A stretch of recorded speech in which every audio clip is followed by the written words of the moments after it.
Ladki Bahin, PM किसान सन्मान निधी, नमो किसान सन्मान निधी व संजय गांधी निराधार योजना अशा सर्व शासकीय योजनेचा लाभ घेण्याकरिता आपल्याला DBT म्हणजेच डायरेक्ट बेनिफिट ट्रान्सफर लिंक करणे अत्यंत महत्त्वाचे झाले आहे. त्यामुळे आपल्याला डायरेक्ट शासकीय योजनेचा लाभ मिळतो. तसेच अनेक शेतकरी लाडक्या बहिणींना DBT लिंक नसल्यामुळे खात्यात पैसे येणे बंद झालेले आहे. चला तर मग ह्या व्हिडिओतून आपण बघूया DBT म्हणजेच डायरेक्ट बेनिफिट ट्रान्सफर कसे लिंक करावे. आपले DBT लिंक करण्याआधी आपले आधार कार्ड मोबाईल क्रमांकासोबत लिंक आहे की नाही ते पाहून घ्यावे. लिंक नसल्यास आपल्या जवळील आधार सेंटरमध्ये जाऊन ते लिंक करून घ्यावे. सर्वप्रथम आपल्याला क्रोम ओपन करून घ्यायचे आहे.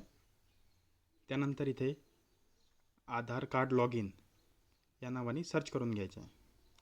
नंतर इथे पहिलीच वेबसाईट आपल्याला दिसणार मित्रांनो, त्यावर क्लिक करा. नंतर तुमच्या ज्यात हे छोट्या स्क्रीनमध्ये ओपन होत असेल तर इथे 3 डॉटवर क्लिक करून डेस्कटॉप साईडवर क्लिक करा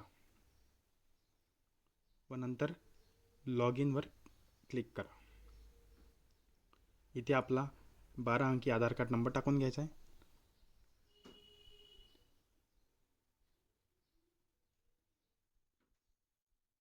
नंतर इथे कॅप्चा देखील टाकून घ्यायचा आहे.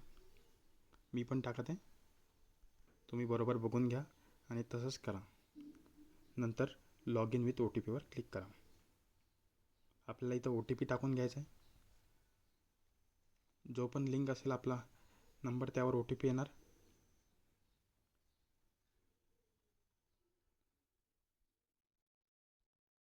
OTP टाकल्यानंतर इथे लॉग इनवर टॅप करायचं आहे.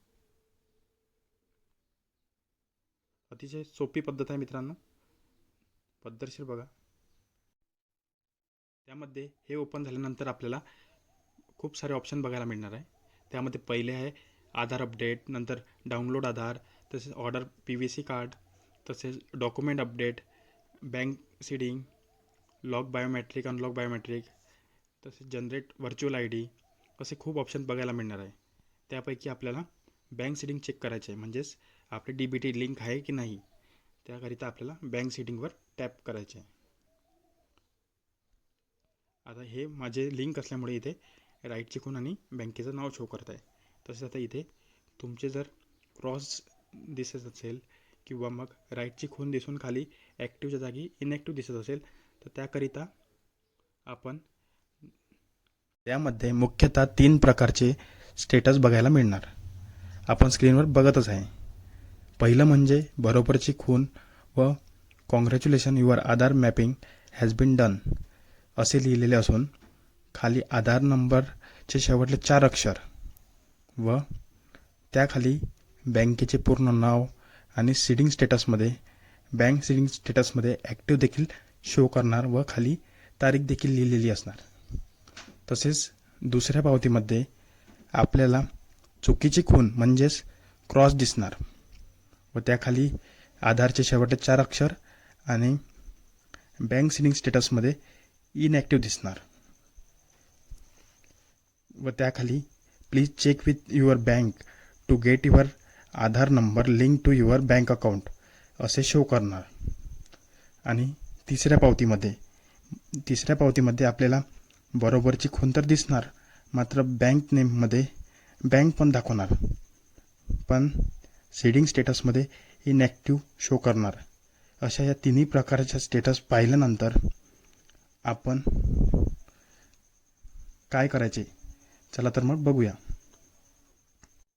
आपले स्टेटस पहिल्या पावतीप्रमाणे असेल, म्हणजेच बरोबरची खूण व congratulation your Aadhaar mapping has been done असे लिहिलेले असून बँक स्टेटसमध्ये ॲक्टिव्ह शो करत असेल तर आपल्याला DBT लिंक झालेली आहे.